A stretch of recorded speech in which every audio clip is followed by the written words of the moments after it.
గోమాతకు ఏ ఆహారం పెడితే ఏ ఫలితం వస్తుంది? ఆధ్యాత్మిక చింతనకు నానబెట్టిన శనగలు పెట్టాలి.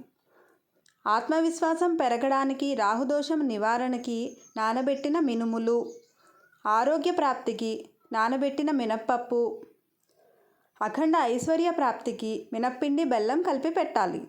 బుద్ధి కుశలతకి, సమయస్ఫూర్తి పెరగడానికి నానబెట్టిన పొట్టు పెసరపప్పు, దారిద్ర్యం తొలగుటకు బెల్లం రాగిపిండి నీళ్ళల్లో కలిపి పెట్టాలి. నల్ల నువ్వులు బెల్లం పెట్టాలి. తోటకూర బెల్లం పెట్టాలి.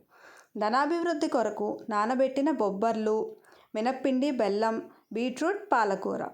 స్థిరత్వం కొరకు బీట్రూట్ పాలకూర. ఇంద్రియ నిగ్రహం కొరకు నానబెట్టిన ఛాయ పెసరపప్పు. కోపం తగ్గడానికి, కుజదోషము నివారణకు నానబెట్టిన కందులు. కీర్తి పెరుగుదలకు నానబెట్టిన గోధుమలు. కుటుంబ కలహాల నివారణకు నానబెట్టిన పచ్చిశనగలు. కోర్టు వ్యవహారాల విజయం కోసం తోటకూర బెల్లం, శనగపిండి బెల్లం పెట్టాలి. మనోస్థైర్యం కోసం బెండకాయలు. మానసిక ప్రశాంతతకు తోటకూర బెల్లం పెట్టాలి. బియ్యపిండి బెల్లం నీళ్ళల్లో కలిపి పెట్టాలి. దొండకాయలు పెట్టాలి.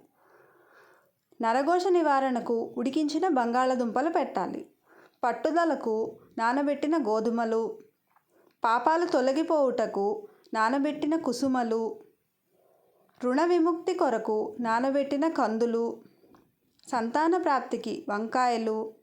సన్మార్గంలో నడవటం కోసం నానబెట్టిన శనగలు. శనిదోషము నివారణకు తోటకూర, తెలగపిండి పెట్టాలి. శత్రు నివారణకు దోసకాయ ముక్కలు పెట్టాలి. తెలివితేటలు పెరుగుట కొరకు బెల్లం, జొన్నపిండి నీళ్ళల్లో కలిపి పెట్టాలి. తోటకూర బెల్లం పెట్టాలి. ఉన్నత పదవి కోసం అరటిపండ్లు. ఉద్యోగ ప్రాప్తికి గోధుమ పిండి బెల్లం నీళ్ళల్లో కలిపి పెట్టాలి. వ్యాపారాభివృద్ధి కొరకు క్యారెట్లు.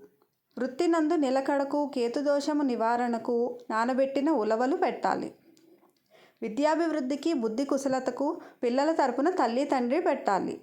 నానబెట్టిన పెసలు, పొట్టు పెసరపప్పు నానబెట్టినవి, బెండకాయ పెట్టాలి. వివాహ ప్రాప్తికి టమాటాలు పెట్టాలి.